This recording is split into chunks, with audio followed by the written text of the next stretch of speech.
అతడి ఈ అద్భుతమైన అనుభవానికి మొదటి కారణమైంది. అదే సమస్తం అని చెప్పట్లేదు. That is the very first reason. నీకు కూడా అది ఒక మంచి పునాది అవుతుంది, అది మంచి ప్రారంభం అవుతుంది.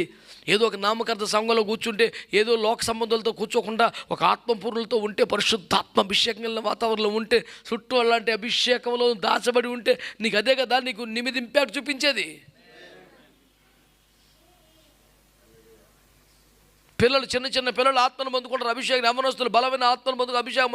ఇక్కడ మాట్లాడి గోలగా స్కూల్కి వెళ్ళిన తర్వాత నువ్వు మాట్లాడే అందరూ బూతులు మాట్లాడే వాళ్ళే, మాట్లాడేవాళ్ళందరూ సినిమాలు కావట్లేదు, మాట్లాడేవాళ్ళందరూ ఈ లోక ప్రేమలు శరీరాకి పడి ఇటుపోయి నాశనమైన పని హిమలు వాళ్ళే ఫ్రెండ్స్. మాట్లాడేదంతా వాళ్ళు ముచ్చట్లు అయ్యే, వాళ్ళ డైలాగులు అయ్యే.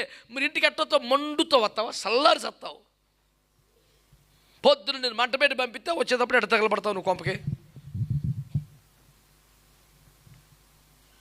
ఇటు బయలుదేరి ప్రార్థన చేసుకుని బయటకెళ్తే దూరంలో డ్యూటీకి బయలుదేరుతాను, ఇంటికాడ చిన్న ప్రార్థన చేసుకొని అయ్యబాబాయ్ చాలా జాగ్రత్తగా అసలు తడి బట్టలతోనే ప్రార్థన చేసి బట్టలు వేసుకున్నప్పుడు డ్యూటీకి వెళ్ళి కూడా ఉన్నాడు భూమి మీద ఓ మూలకి వెళ్ళిపోయి. ఇంత బాగా ప్రార్థన చేసుకుని రోడ్డుకి వెళ్తే వీడు ఎవరో ఒకరితో వాగుతుంటాడు, ఎవరో ఒకరిని చూస్తుంటాడు, ఏ పోస్టర్ దగ్గర ఆగుతాడు.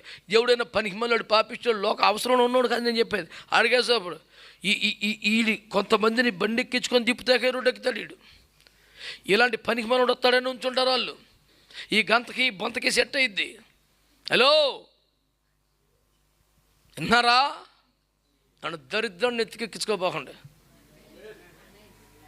ఎవడికి సహాయం చేయదు దాంట్లో. అది సహాయమా నాశనమా అర్థమవుతానే ఉంది దేశాలు చూస్తుంటే. ఎవడమ్మా ఇక్కడ కాదు భూమి మీద. నీ మొహం చూసి చిన్నపిల్లలే అమ్మో అని చెప్పుకుంటారంటే ఎట్లాంటి వాళ్ళకం అది.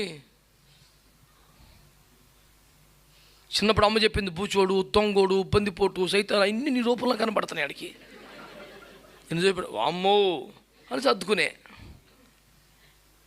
నేను ఎవరినో వ్యక్తిగతంగా టార్గెట్ చేస్తానని బాధపడకండి, కంట్రోల్ అయిపోండి అంతే.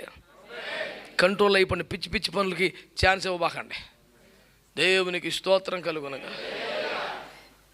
ఆ మధ్య మంచి ప్రచారం జరిగింది, ఓ 10 ఏళ్ళు అవుతుంది.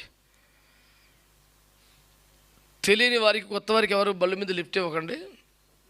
స్టీల్ ప్లాంట్లో కూడా టౌన్షిప్లో బాగా ప్రచారం జరిగింది. వాళ్ళందరూ ఎయిడ్స్ పేషెంట్లు కాదు, ఉగ్రవాదులు, ఉన్మాదులు, టెర్రరిస్టులు. ఆ ఎయిడ్స్ పేషెంట్లకి ఇంజెక్షన్ చేసిన సూదులు, ఆ వాడిని సూదులు పట్టుకొని వస్తున్నారు, బళ్ళు ఎక్కించి దిగేతాడు ఒక పోటు పొడిచి హ్యాపీ ఎయిడ్స్ అని చెప్పి పారిపోతున్నారంట. ఆ దెబ్బకి ఓరగా పని పాట లేకుండా రోడ్డు మీద నుంచొని ఇలాంటి పనికి మళ్ళీ అవారా ఎక్కించుకొని తిరిగే ఒక పొరంబొక టీం అంతా సెట్ అయిపోయింది దేశ రక్తం వేయించి.